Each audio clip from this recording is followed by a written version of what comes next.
Assalamualaikum warahmatullahi wabarakatuh. Halo teman-teman semua, balik lagi di YouTube channel aku. Kenalin, nama aku Naistia Latifatul Hafi. Jadi teman-teman, di video kali ini aku bakalan bahas tentang routing, yaitu static routing. Nah, kalau teman-teman pengen tahu tentang apa itu routing, static routing, atau juga pengen tahu gimana cara implementasinya di Cisco Packet Tracer, teman-teman harus nonton videonya sampai habis. Nah, seperti yang aku bilang tadi, di sini aku bakalan bahas tentang static routing. Tapi sebelum masuk ke static routing, kita harus tahu dulu apa itu routing. Jadi, routing itu adalah proses pengambilan keputusan tentang jalur terbaik yang harus dilalui oleh data paket dari sumber ke tujuan dalam sebuah jaringan atau antar jaringan.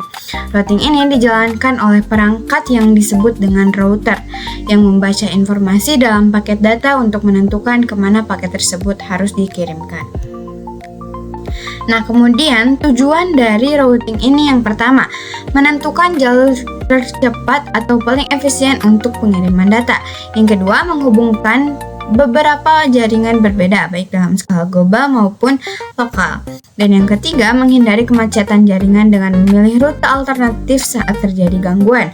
Yang keempat, menjaga kestabilan jaringan dengan sistem pengalihan rute jika jalur utama terputus.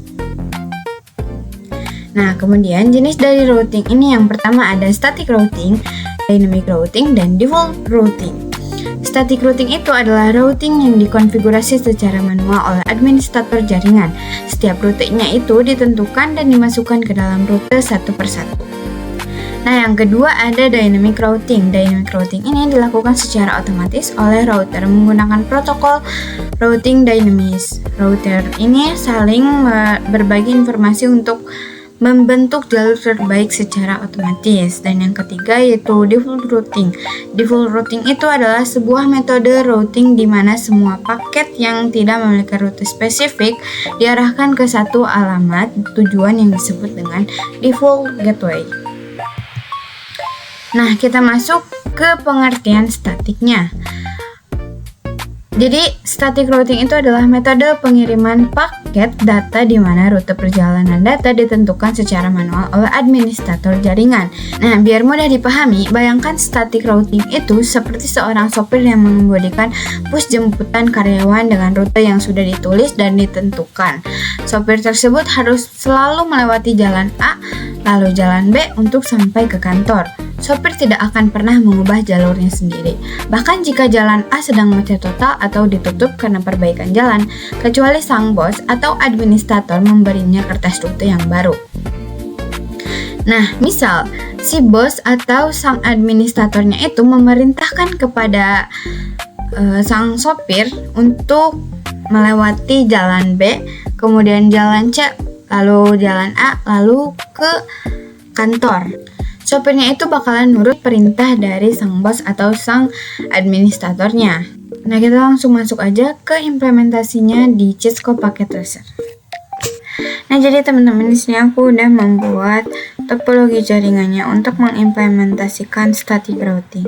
Di sini ada 2 router dan ada 2 PC. Nah, IP di sini itu adalah IP dari PC. IP yang di sini itu adalah IP default gateway-nya.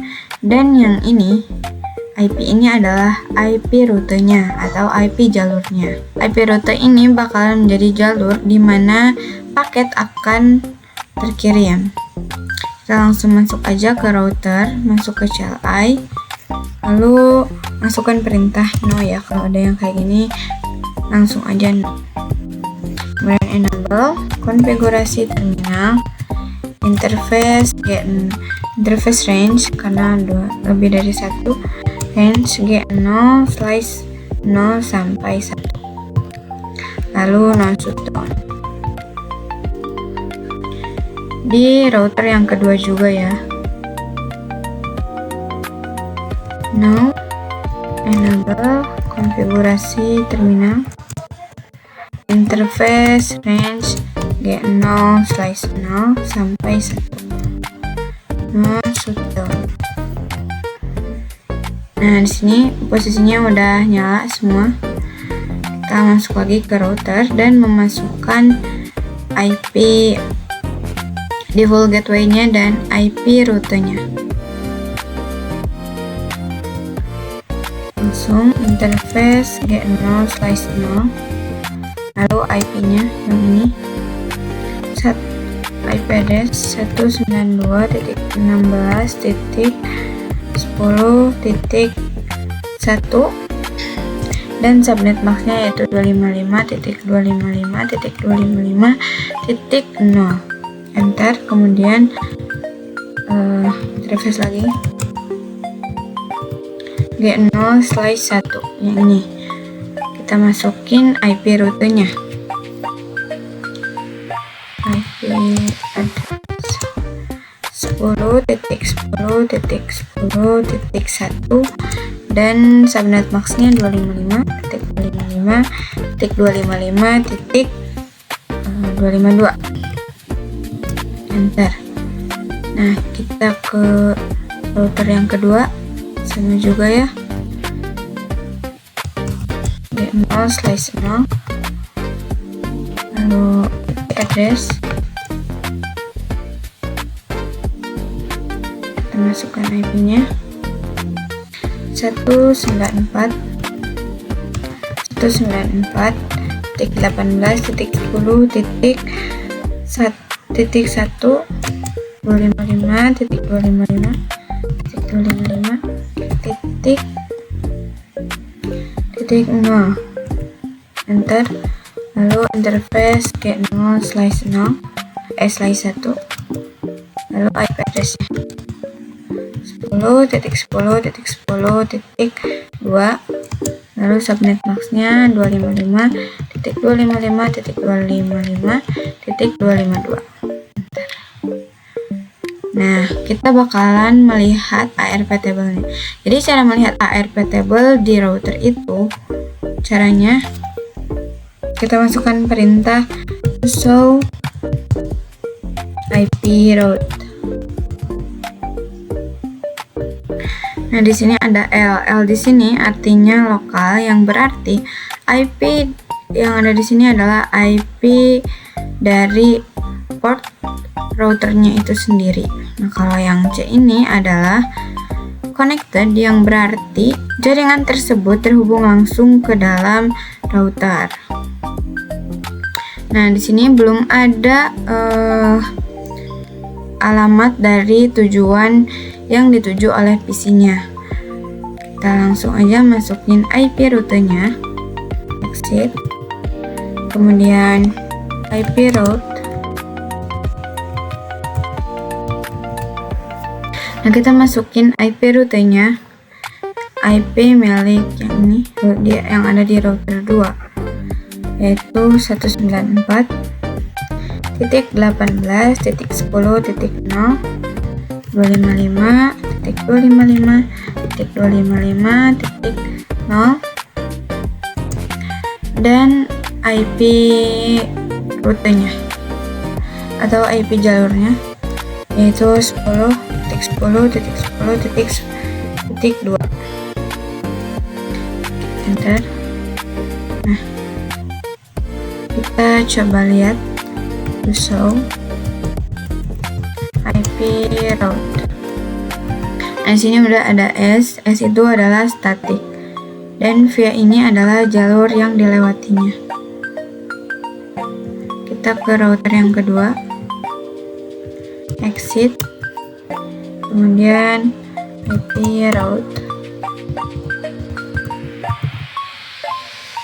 kita masukkan IP dari default gateway, IP default gateway yang ada di router 192.16.10.0 dan IP subnet max-nya yaitu 255.255.255.0, lalu IP jalurnya atau rutenya 10.10.10.1. Kita do show IP rute. Nah, di sini udah ada. Nah, di sini kita langsung masukin aja IP address-nya. IP address dari PC 0 ini adalah 192.16.10.1.2.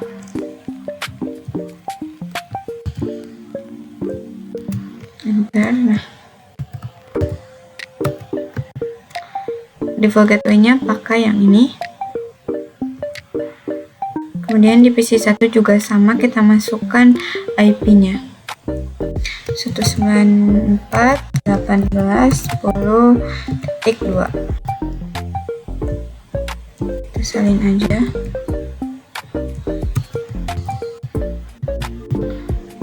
Nah, kita coba mengirim pesan dari PC 0 ke PC 1. Ini bakalan valid. Diulang aja. Nah, ini udah successful, udah berhasil. Jadi kalau misal ini tetap valid, teman-teman boleh refresh dan hasilnya bakalan jadi successful. Kita coba kirim ulang. Nah, udah successful ya teman-teman. Nah, jadi teman-teman, yang tadi itu adalah cara pengimplementasian static routing di Cisco Packet Tracer. Nah, jadi kesimpulannya, routing itu adalah proses penentuan jalur pengiriman paket data antar jaringan oleh router yang dapat dikonfigurasi secara manual atau statis, otomatis yang disebut dengan dynamic, atau diarahkan ke suatu gerbang utama default untuk memastikan data sampai ke tujuan secara efisien. Nah, mungkin video kali ini cukup sekian. Mohon maaf bila ada kesalahan. Terima kasih yang sudah menonton. Sampai jumpa di video selanjutnya. Bye-bye.